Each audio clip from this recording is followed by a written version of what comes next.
Little sister Lola. She is small and very funny.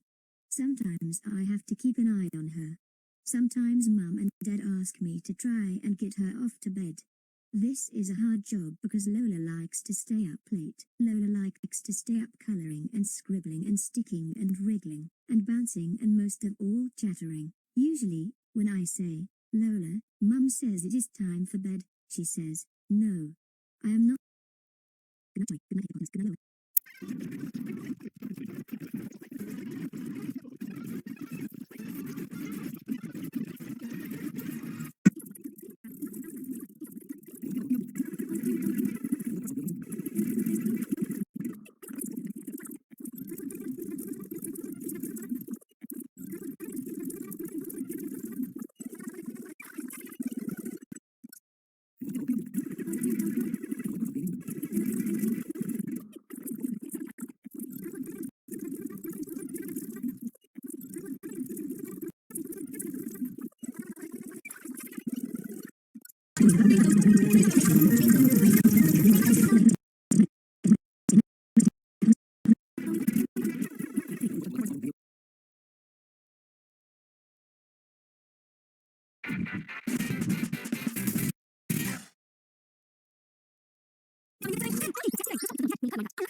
and sticking and wriggling and bouncing and most of all chattering. Usually, when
I am too absolutely small for school by Lauren Childs. I have this little sister Lola. She is small and very funny. Now, Mum and Dad say she is nearly quite big enough to go to school. Lola is not so sure. Lola says, I am absolutely not big, I am still really quite small. She says, I probably do not have time to go to school, I am too extremely busy doing important things at home. I say, at school you will learn numbers and how to count up to 100. Lola says, I don't need to learn up to 100, I already know up to 10 and that is plenty. I have 10 fingers and also I have 10 toes, and I never eat more than 10 biscuits in one go. 10 is enough. But Lola, I say, what if 11 eager elephants all wanted a treat? How would you count up how many treats that would be? Well, says Lola, I'm not quite sure. I say, and what about learning your letters, Lola? If you know how to write, you can send cards to people you like. Lola says, I like to talk on the telephone. It's more friendly and straight away. But not everyone has a telephone, you know, Lola, I say. Who doesn't, says Lola. Father Christmas, I say. You have to write him a special note and put it in a chimney to tell his little helpers your Christmas wish. Otherwise, the little helpers might get your wish muddled up. I didn't know that, Charlie, says Lola. And Lola, I say, don't you want to read words? Then you'll be able to read your own books and understand secret messages written on the fridge. Lola says, I know lots of secrets. I don't need to read words and I've got all my books in my head. If I can't remember, I can just make them up. But Lola, I say, what would you do if there was an ever so angry ogre who would not go to sleep unless you read him his favourite bedtime story? I don't know, Charlie, says Lola. Then Lola says, I would like to read to an ogre and count up elephants and put notes up the chimney, but I absolutely will not ever wear a school uniform. I do not like wearing the same as other people. I say, but Lola, you do not have to wear a school uniform. At our school, you can wear whatever you like. Oh, says Lola, you wait there. I know exactly what I can wear. Well, Lola, I say, that certainly suits you, but you cannot go to school dressed as a crocodile. Lola says, this is not a crocodile, this is an alligator. I say, you can't really go as an alligator either. Why not, says Lola. Because alligator is the best. The school stripes are nice. Really? Says Lola. I like to wear stripes, says Lola, but what will I do at lunchtime? You know I will not, never, ever eat a school dinner. My sister Lola is fussy about food. I say, but Lola, you can take your very own packed lunch in your very own lunchbox. Lola says, I do not want to eat at school alone, or by myself, on my own. I say, but Lola, at school you will meet lots of new friends. We can have lunch with one of them. Then Lola says, but I already have my friend Soren Lauritsen. I would like to have lunch at home with him. Soren Lauritsen is Lola's visiting friend. No one knows what he looks like. I say, well, Soren Lauritsen will be going to school too. What will he do if he can't sit next to you? Oh, you're right. Soren Lauritsen is slightly nervous to be at school on his own. I will absolutely have to go too, says Lola.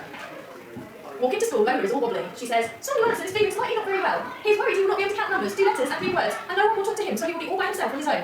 Lola, I say, it will be okay. You'll be fine. I bet you'll both have a really good time. And after school, we'll have pink milk at home.